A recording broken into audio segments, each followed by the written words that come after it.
Thor ஓடின்சனுக்கும் feedback ஏலியனுக்கும் fight battle வச்சா யார் win பண்ணுவாங்க? ஆக்சுவலாக இந்த கொஸ்டினை நம்ம சப்ஸ்கிரைபர் ஒருத்தர் கேட்டிருந்தாரு.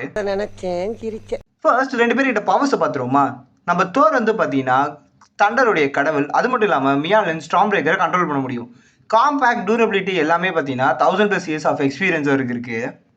அப்படியே அங்கேருந்து கட் பண்ணி நம்ம ஃபீட்பேக் ஏலியனுக்கு வந்தோம் அப்படின்னா எந்த மாதிரி எனர்ஜியாக இருந்தாலும் சரி ஈஸியாக அப்சர்வ் பண்ணுற பவர் தான் நம்ம ஃபீட்பேக் கிட்ட இருக்கு.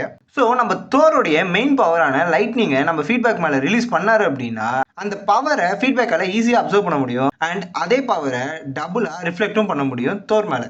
அப்படி பார்த்தா நம்ம தோர் கொஞ்சம் ஸ்ட்ரகிள் தான் ஆவார். பிகாஸ் அவருடைய லைட்டிங்கை அவரால் தாங்க முடியும். பட் அதுவே டபுள் அவர்கிட்ட ரிட்டர்ன் வந்துச்சு அப்படின்னா அவருக்கு தான் டேமேஜ் அதிகமாக இருக்கும். இது எம்சியூல காட்டப்பட்ட தோரா இருந்தா மட்டும்தான். இதுவே காமிக்ல காட்டப்பட்ட தோரா இருந்தா டேமேஜ்ன்றது இருக்கும், பட் அந்த அளவுக்கு இருக்காது. ஸோ இந்த சினாரியோ படி பார்த்தீங்கன்னா இதுல ஃபீட்பேக் தான் வின்னு. உடனே தோரோட ஃபேன்ஸ் எல்லாம் கமெண்ட் செக்ஷனுக்கு பஞ்சாயத்துக்கு வந்துடாதீங்க. என்கிட்ட இன்னொரு சினாரியோ இருக்கு, அதையும் ஃபுல்லா கேட்டுருங்க. நம்ம ஃபீட்பேக்கால எனர்ஜியை மட்டும் தான் அப்சர்வ் பண்ண முடியும். காம்பேக்ட் அப்படின்னு வந்துச்சு அப்படின்னா ஃபீட்பேக்கு கொஞ்சம் கஷ்டம் தான். ஸோ நம்ம தோர் லைட்னிங்கை யூஸ் பண்ணாமல் மியால்னர் அண்ட் ஸ்டார்ம் பிரேக்கரை யூஸ் பண்ணி ஃபைட் பண்ணால் கண்டிப்பாக தோர் தான் வின் பண்ணுவார். இதே மாதிரி மோர் வீடியோஸ்க்கு மறக்காம நம்ம சேனலை ஃபாலோ பண்ணிடுங்க.